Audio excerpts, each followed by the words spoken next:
you ever notice how every generation gets a financial label? Boomers pulled the ladder up behind them, millennials are drowning in student loans and crying about housing, Gen Z is day trading crypto on their lunch break and calling it a retirement plan.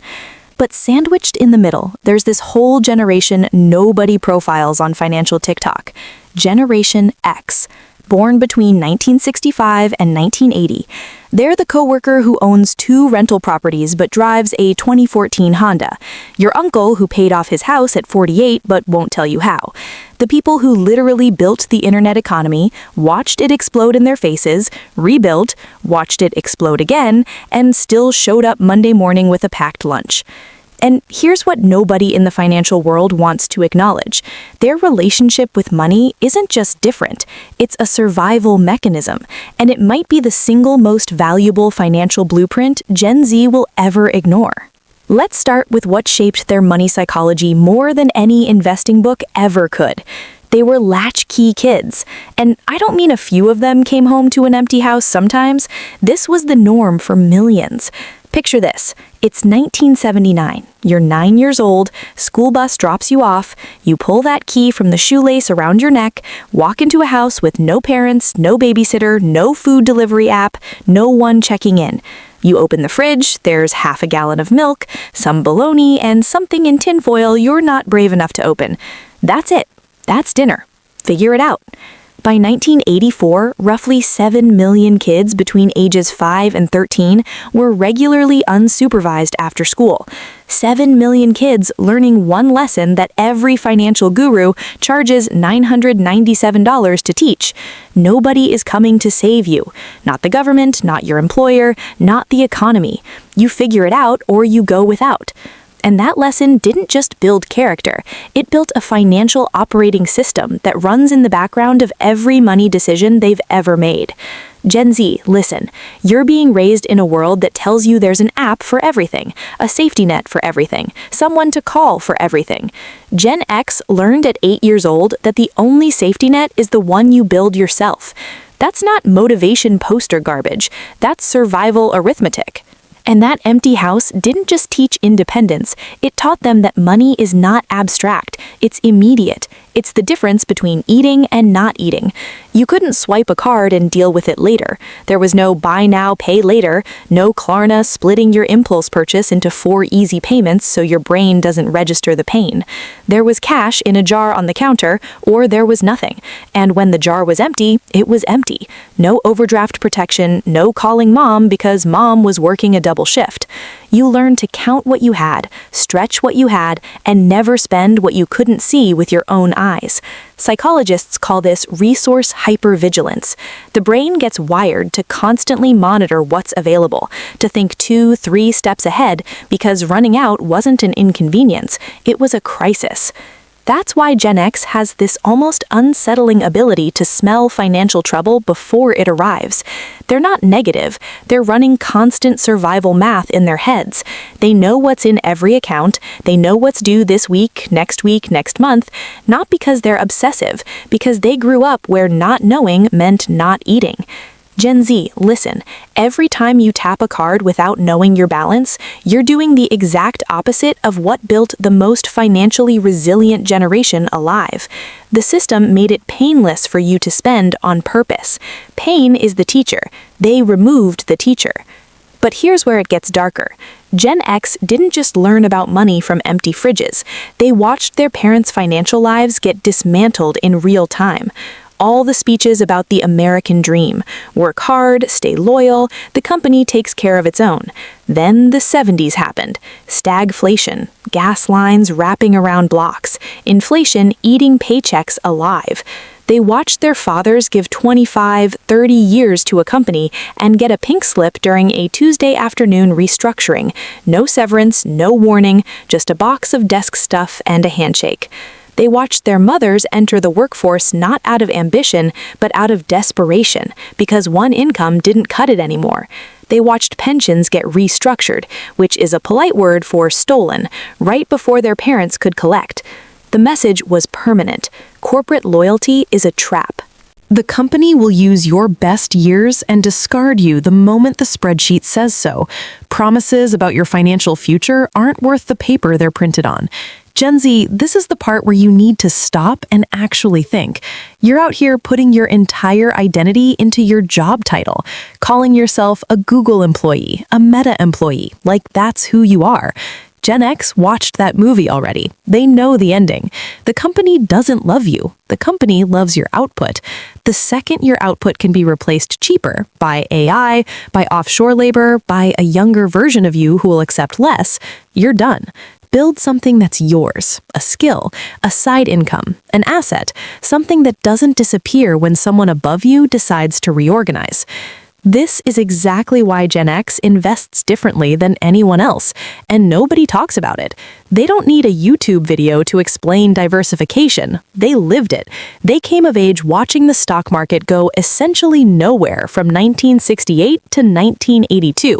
14 years. Flat, while inflation destroyed purchasing power. They saw Black Monday in 1987. They rode the dot-com bubble up, watched friends quit jobs to day trade, watched the whole thing vaporize $5 trillion between 2000 and 2002. People lost homes, marriages ended, retirements evaporated. Then, right when Gen X was entering their prime earning years, the age where you're supposed to be building real wealth, 2008 hit.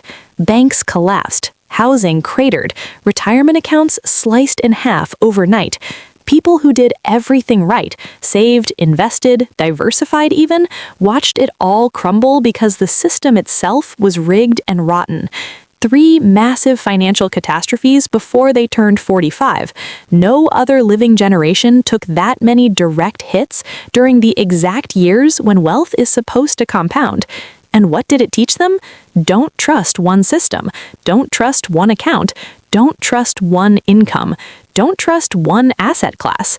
They've got the 401k, but they've also got the Roth IRA, the rental property, cash they can touch tomorrow, maybe a small business throwing off income. Not because some podcast told them to diversify, because their nervous system will not allow them to feel safe any other way. Their body remembers 2008, even if their brain has moved on. Gen Z, you're out here with 100% of your net worth in one brokerage account, buying whatever stock is trending on social media. You think diversification is boring. Gen X thinks concentration is suicidal. They've earned that opinion with scars you haven't gotten yet. Now let's talk about debt, because this is where Gen X's trauma runs deepest, and where Gen Z is sleepwalking into the exact same trap. Gen X was the first generation that had credit cards shoved in their faces on college campuses. Literally, companies set up tables next to the dining hall, handed out free t-shirts, free frisbees, and signed up 19-year-olds for cards with 21% interest rates and $5,000 limits. There was no financial literacy education, no one explaining compound interest, no Reddit, no YouTube breakdowns. They learned about debt the way you learn about fire, by getting burned. Badly. Thousands of Gen Xers spent their entire 20s drowning in credit card debt they took on as teenagers, making minimum payments that barely covered interest, watching balances grow even as they sent money every month. That experience left a mark that never fully healed. To this day, many Gen Xers would rather pay cash for a car at full price than finance it at 2%. It doesn't make mathematical sense. It makes psychological sense. Debt isn't a tool to them. It's a predator. It's the thing that almost swallowed them whole when they were too young to know better. Gen Z, read this part twice. Buy now, pay later. Klarna, Afterpay, Affirm. It's the same trap in a prettier dress. They put it in a cute app with a clean interface, so you don't feel the pain of spending money you don't have. But the math hasn't changed since 1989. You're borrowing from your future self to fund your present self, and your future self is going to be furious. Their distrust of financial institutions is another thing entirely. Gen X doesn't trust banks. Period. They don't trust financial advisors. They don't trust the system. And before you call that paranoid, remember what they witnessed. 2008, banks packaged garbage mortgages into securities, rated them AAA, sold them to pension funds and retirement accounts, and when the whole thing collapsed, the banks got bailed out. The CEOs got golden parachutes. The financial advisors who pushed those products faced zero consequences. And regular people in their 30s and 40s who did everything they were told lost their homes, their savings, their retirement timelines. So when you tell a Gen Xer to trust the system, to just buy index funds and hold, to believe in the long-term trajectory, they hear the same empty promises their parents heard from employers who fired them and banks that robbed them. They'll still invest. They're not stupid, but they'll read the fine print. They'll question the fees, they'll move money at the first sign of something off. Not because they're difficult, because they've been lied to enough times to know that the only person who truly cares about their money is them. Gen Z, this might be the most important thing in this entire video. Stop outsourcing your financial education. Stop trusting influencers with your money decisions. Stop assuming the app, the platform, the robo-advisor has your best interest in mind. Learn how money works yourself. Read, study, question everything. Because the moment you stop paying attention is the moment someone profits off your ignorance. And here's the paradox nobody discusses. Gen X is simultaneously the most financially self-reliant generation and the most financially squeezed. They're called the sandwich generation, and the name is brutal. They're paying for their kids' college, tuition that's inflated 1,200% since they were students, while simultaneously supporting aging boomer parents who may not have saved enough for the retirement they're now living. They're funding 2 generations while trying to save for a retirement they're not even sure will exist by the time they get there. The average Gen Xer has roughly $150,000 in retirement savings. That sounds like something until you realize they're between 45 and 60 years old, and most financial planning models say you need 10 to 12 times your annual salary saved by retirement. The math is brutal, and they know it. They feel it every single month. But instead of posting about it, instead of complaining, instead of making content about how stressed they are, they do what they've always done. They adjust. They find another income stream, they cut something, they work another year, they figure it out alone.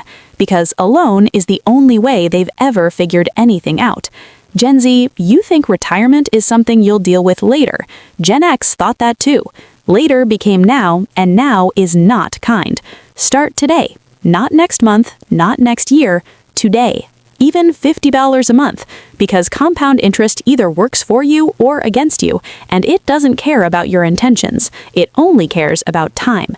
And time is the one asset you're burning right now that you cannot earn back. Let's talk about financial privacy, because this one is going to sting. Gen X doesn't talk about money. Not on social media, not at dinner, not with friends. Not because they don't have opinions, because they grew up in a world where money was private, where asking someone their salary was genuinely offensive, where wealth wasn't performed, it was proven by a paid-off mortgage and a car that ran, not by designer clothes and vacation photos. To Gen X, broadcasting your financial life online isn't flex culture. It's a warning sign. It's painting a target on your back. They learned early that the less people know about your money, the safer your money is. So they build quietly, save quietly, invest quietly, and they'll retire one day without having posted a single portfolio screenshot.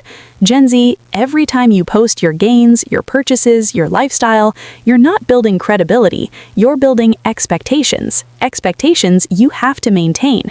Expectations that make you spend more to keep up the image. The richest Gen Xers you know don't look rich. That's not an accident. That's the strategy. Here's the truth nobody wants to say out loud. Generation X might be the last generation that truly understands what it means to build wealth slowly, painfully, without an audience. That remembers when you couldn't buy something on impulse at 2 a.m. because the store was closed and there was no internet. That knows delayed gratification isn't a concept from a self-help book, but a daily practice that was beaten into them by a world that gave them nothing for free. They're not better with money than you.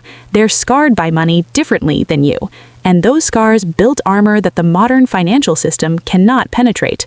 The subscription traps, the lifestyle inflation, the keep up with the feed spending, the debt disguised as convenience, none of it works on people who learned at 8 years old that comfort is temporary, and the only money that's real is money you actually have. They're the bridge generation of personal finance, the ones who balanced checkbooks by hand and now use Schwab's app, who remember when a savings account paid 8% and now watch it pay next to nothing, who were told the market always goes up and then lived through 3 crashes that made always feel like a lie.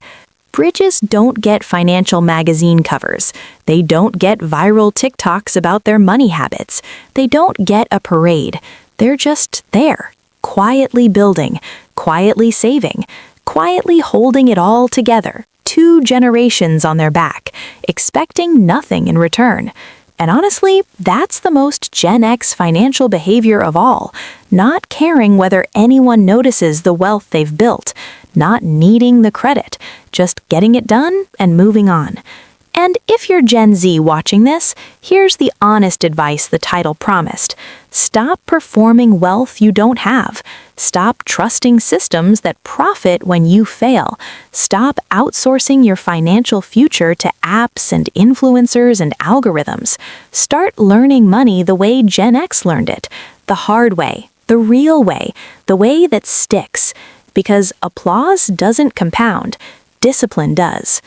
If this hit you, if you're Gen X and you felt financially seen for the first time, or if you're Gen Z and something in here finally clicked, subscribe to Diana Invest. I genuinely appreciate you being here.